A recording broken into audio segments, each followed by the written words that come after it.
Sveiki visi, šiandien spėliosime LKL ketvirtfinalio varžybas ir visas šešis žaidimus kol kas, o jeigu ir prireiks realybei, tai paspėliosime ir sekančius. Tai Žalgiris prieš CBET Kaune, tai pirmas žaidimas tai būtų, manau, Žalgiris laimės, aišku, nes Žalgiris geriausia komanda. LKL apskritai, tai manau bus 92, 78. Tai Žalgiris, aišku, turi stiprią komandą, ten yra ir Silvydis, ir aišku, Smailį, Gačius Birutis, dar ten visokių, bet komanda apskritai yra viena geriausių ir netgi geriausia ant popieriaus. Tai manau, kad tikrai tai yra verta parašyti.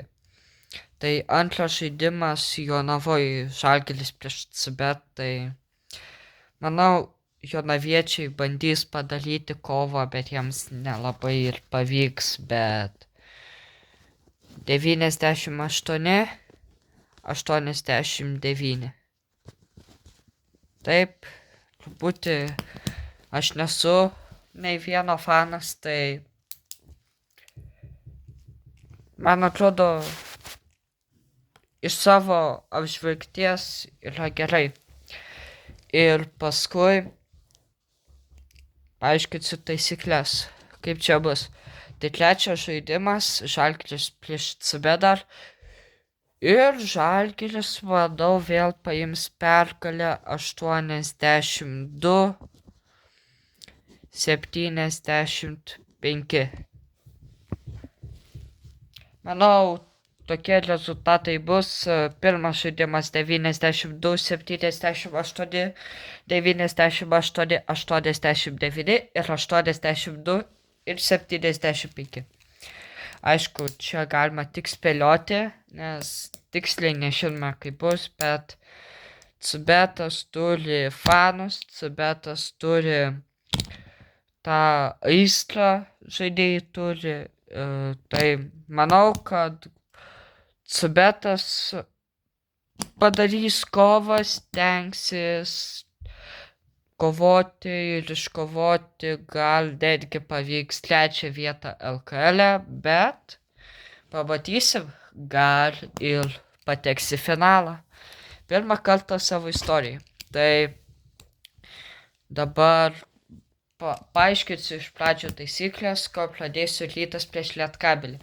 Tai iš pradžių 1 taškas, jeigu atspėjom laimėtoją.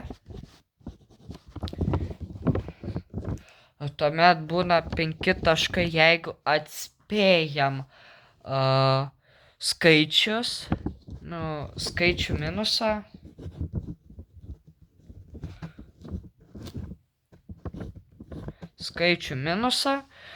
Ant kiek praloš komanda, ir 10 taškų, jei atspėsim rezultatą visą. Tai manau, gan bus sunku atspėti visą rezultatą, bet jo. Tai dabar Rytas prieš Lietkabelį, gaila man sakyti kaip pačiam Lietkabelio fanui, bet nemanau, kad 7bet Panevėžio Lietkabelis gali įstengti patekti į finalą. Bet jau šiais metais. Ką trečią vietą kažką padarys, bet į finalą nemanau, bet visko gali būti. Tai pirmas žaidimas Vilniuje. Rytas prieš 7bet Panevėžio Lietkabelį ir manau, Rytas laimės 102, 91. 11 taškų skirtumo, esu Lietkabelio fanas, bet jo. Asmeniškai nebandau čia jokio fano genoriškumo daryti, bet vis tiek kažkada reikės gal special video kokį padaryti Kalnapilio arenai ar ką šiaip. Tai jau. Tai Panevėžy, manau, Lietkabelio žaidėjai, jie turi Kviečiu spėju geriausius fanus, gerą stadioną, tik plekas labai jiems sutrukdo ir truputį fanai taip ir nesigilti. Labai garsiai, bet jeigu būtų be pleko, būtų geriausi fanai Lietuvoje spėju. Žinot. Tai Rytas prieš Lietkabelį, tai būtų 98, 82 Ryto naudai. Tai manyčiau, jo 16 taškų skirtumo Rytas laimės, aišku, sunku tą sakyti, bet tokia jau tiesa. Ir tuomet trečios rungtynės ir tai būtų 88, 83. 7bet Lietkabelis per trečias rungtynes pralaimės 5 taškais. Ir dabar galime pasiaiškinti, kodėl aš taip nusprendžiau. Tai Žalgiris prieš CBet, aišku, Žalgiris viena geriausių komandų, favoritai laimėti, kaip ir pats Rytas, bet Žalgirio žaidimas, pats esu buvęs, pats viską, Žalgirio rungtynėse yra kitas lygis, bet gal CBet padarys staigmeną LKL fanams, tai jo, aš čia tik spėlioju.